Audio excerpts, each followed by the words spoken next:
नमस्कार दोस्तों। आज स्वतंत्रता दिवस के शुभ अवसर पर आप सबका हमारे YouTube चैनल में खूब खूब स्वागत है।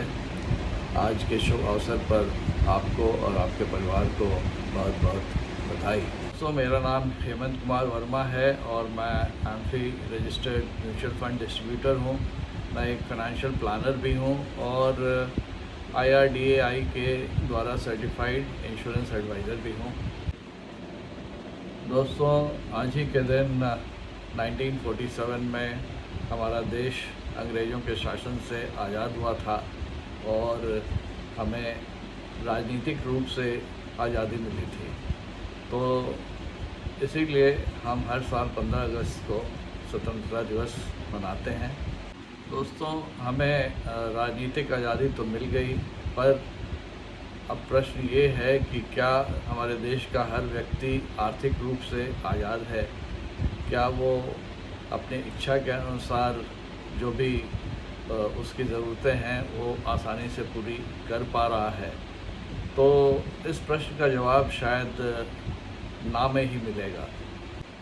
दोस्तों, आज के इस वीडियो में हम देखेंगे कि आर्थिक आज़ादी होती क्या है और हम इसे कैसे हासिल कर सकते हैं। दोस्तों, सरल भाषा में अगर कहें तो आर्थिक आज़ादी एक ऐसी अवस्था है जिसमें कि हमें किसी सैलरी या किसी पेचेक का इंतज़ार ना करना पड़े अपनी ज़रूरतों और अपने उत्तराधिकारियों को का निर्वहन करने के लिए।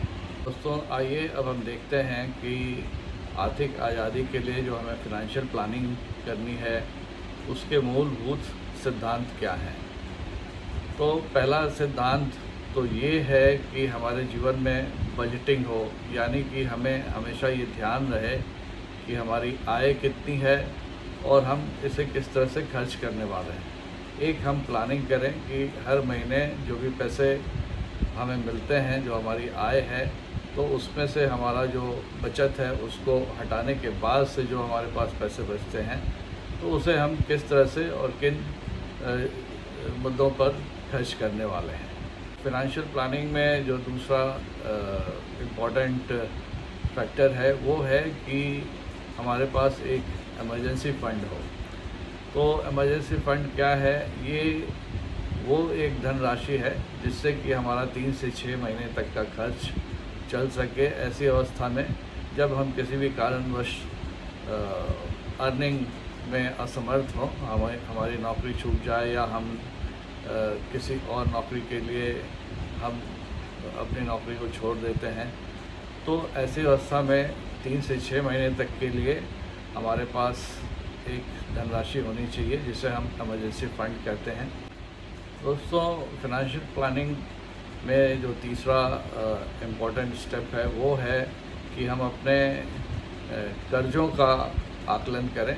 हमारे ऊपर कितना डेट है, कितना ऋण है और उसे कम करने की कोशिश करें। उसमें भी ये देखें कि सबसे ज़्यादा ब्याज, इंटरेस्ट किस लोन पे देना पड़ रहा है और कोशिश करें कि उस लोन को हम लोग जल्दी से जल्दी ख़त्म करें और ऋण मुक्त होने की दिशा में प्रयास करें।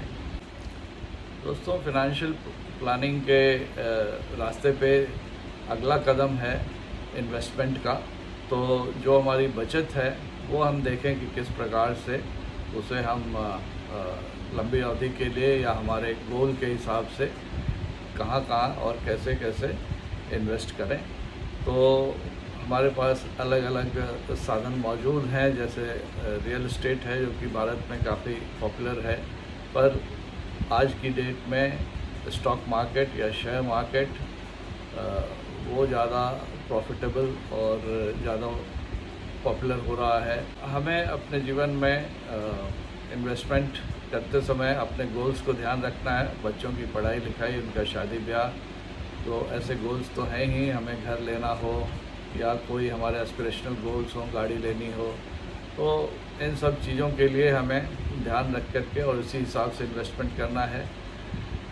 सबसे बड़ा गोल जो हर किसी के जीवन में होता है और जो हमारे आर्थिक आज़ादी के लिए बहुत इम्पॉर्टेंट है वो है रिटायरमेंट प्लानिंग। तो रिटायरमेंट प्लानिंग के लिए भी हमें जितनी जल्दी हो सके वो प्रयास शुरू कर देना है, क्योंकि समय बड़ा कीमती है और ये पूरी इस फाइनेंशियल प्लानिंग की पूरी प्रक्रिया में समय का बहुत ही ज़्यादा महत्व है, क्योंकि समय के द्वारा ही हमें कंपाउंडिंग का फ़ायदा मिलता है। और जितना समय हम निवेशित रहते हैं, जितना समय हम अपने निवेश को बढ़ने के लिए अलाउ करते हैं, उतना ज़्यादा ही हमारा निवेश बढ़ता है और ये हमारी आर्थिक आज़ादी में बहुत ही ज़्यादा मदद करता है। दोस्तों, फाइनेंशियल प्लानिंग के सिद्धांतों में एक बहुत महत्वपूर्ण अंग ये है कि हम अपने को हमेशा ही फाइनेंशियल एजुकेशन प्रदान करते रहें, चाहे तो किसी फाइनेंशियल मेंटर एडवाइज़र से जुड़े रहें या कुछ ऐसी रीडिंग करें, अच्छी किताबों को पढ़ें, जिससे कि हमें सही ज्ञान हो और फाइनेंशियल प्लानिंग के क्षेत्र में जो नई चीज़ें आ रही हैं उससे हम अपने को हमेशा अवगत रखें। दोस्तों, इन मूलभूत सिद्धांतों के बाद हम ये देखें कि हमें एक्शन क्या लेना है, एक्चुअल एक्शन हम किस तरह से लें जिससे कि इन उद्देश्यों को हम पूरा कर सकें। तो सबसे पहला एक्शन ये है कि हम अपना फाइनेंशियल गोल्स सेट करें, यानी कि हमारे जीवन में क्या क्या मुख्य खर्च आने वाले हैं। और जैसा कि हमने पहले देखा, बच्चों की पढ़ाई लिखाई, शादी ब्याह, घर, गाड़ी, विदेश भ्रमण और रिटायरमेंट प्लानिंग। तो इन सब गोल्स के लिए हमें ये देखना पड़ेगा कि कितनी धनराशि की और कितने समय में ज़रूरत पड़ेगी। और दोस्तों, इस प्रक्रिया में अगर हम किसी फाइनेंशियल एडवाइज़र का हेल्प लेते हैं तो ये हमारे लिए बड़ी अच्छी बात होती है, क्योंकि उनकी ट्रेनिंग और सर्टिफिकेशन इस तरह से होती है कि वो आपको सही रास्ता दिखा सकें। दोस्तों, एक बार हमारी गोल सेटिंग हो जाती है तो फिर हमें देखना है कि हमारा बजट क्या है और हमें अपने खर्चों की मॉनिटरिंग करनी है, यानी कि कहीं हम गैर ज़रूरी खर्च तो नहीं कर रहे हैं, कहीं हम अपने बजट से बाहर तो नहीं जा रहे हैं। और इस मॉनिटरिंग का उद्देश्य ये भी होता है कि जो हमने बचत करने का प्लानिंग किया है वो सही ढंग से हो पा रहा है या नहीं। दोस्तों, अगला कदम ये है कि जो भी हम बचत कर रहे हैं अपनी प्लानिंग के हिसाब से, उसे हम रेगुलरली इन्वेस्ट करते रहें, यानी कि उसमें ब्रेक ना आने दें और एक प्लान के हिसाब से उसमें जो भी हमारी फ्रीक्वेंसी है हर महीने की, वो उतनी धनराशि उसमें इन्वेस्ट करते रहें। और हमें अपने जैसे हमारी आय बढ़ती है तो हमारे इन्वेस्टमेंट को भी उसी प्रकार से थोड़ा थोड़ा बढ़ाते जाना है। हर साल 10% एक स्टैंडर्ड तरीका है, या जिस तरह से आपकी इनकम बढ़े उस तरह से आप उसे बढ़ाते रहें और इसमें कोई चूक ना आने दें, क्योंकि हमें जो कंपाउंडिंग का फ़ायदा मिलता है वो इसी कारण से मिलता है कि हम रेगुलर टाइमली इन्वेस्टमेंट करते हैं और लंबी समय तक उसको मेंटेन करें। हमें ऐसा भी प्रयास करना चाहिए कि हम हमारा जो इनकम है उसको किस तरह से आसानी से अगर हम बढ़ा सकें तो उसको बढ़ाने का प्रयास करें।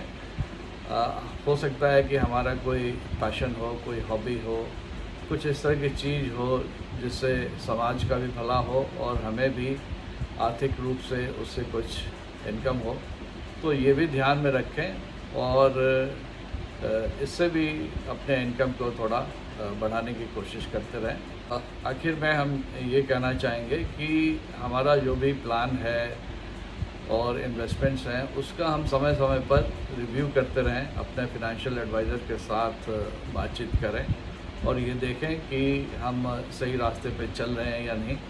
और बदलते वक्त के साथ, बदलती परिस्थिति के साथ अगर इसमें कुछ बदलाव करने की ज़रूरत है तो वो भी हम करें। तो इस तरह से जो हमारी प्लानिंग होगी तो अवश्य ही हम अपने लक्ष्य की ओर बढ़ेंगे और अवश्य ही इस लक्ष्य को प्राप्त करेंगे। दोस्तों, मुझे उम्मीद है कि आज जो हमने फाइनेंशियल फ्रीडम, आर्थिक आज़ादी को प्राप्त करने के लिए जो भी कदम देखे, डिस्कस किए, वो आपको अच्छे लगे होंगे। तो मेरा रिक्वेस्ट है, अनुरोध है कि आप इसे अपने जीवन में लाएं और अपने परिवार, मित्रों, सबको इसके बारे में बताएं। इससे आपके जीवन में आर्थिक आज़ादी आएगी और इससे देश की भी प्रगति होगी और हमें बहुत खुशी होगी कि हम अपने मिशन को प्राप्त करने में सफल हो रहे हैं। दोस्तों, आपको अगर ये वीडियो अच्छा लगा होगा तो ज़रूर इसे लाइक करें, शेयर करें और हमारे YouTube चैनल को ज़रूर सब्सक्राइब करें। इससे हमें इसी तरह के और भी अच्छे वीडियोस बनाने में और आपको फिनेंशियल एजुकेशन रिलेटेड इन्फॉर्मेशन देने में काफ़ी सहायता मिलेगी। आप सबको एक बार फिर से स्वतंत्रता दिवस की खूब खूब बधाई और शुभकामनाएं। आप खुश रहें और हमारा देश ऐसे ही आज़ादी का जश्न मनाता रहे। हम काफ़ी विकास कर चुके हैं और भी विकास के रास्ते पे बढ़ते रहें, यही हमारी शुभकामनाएं हैं। जय हिंद।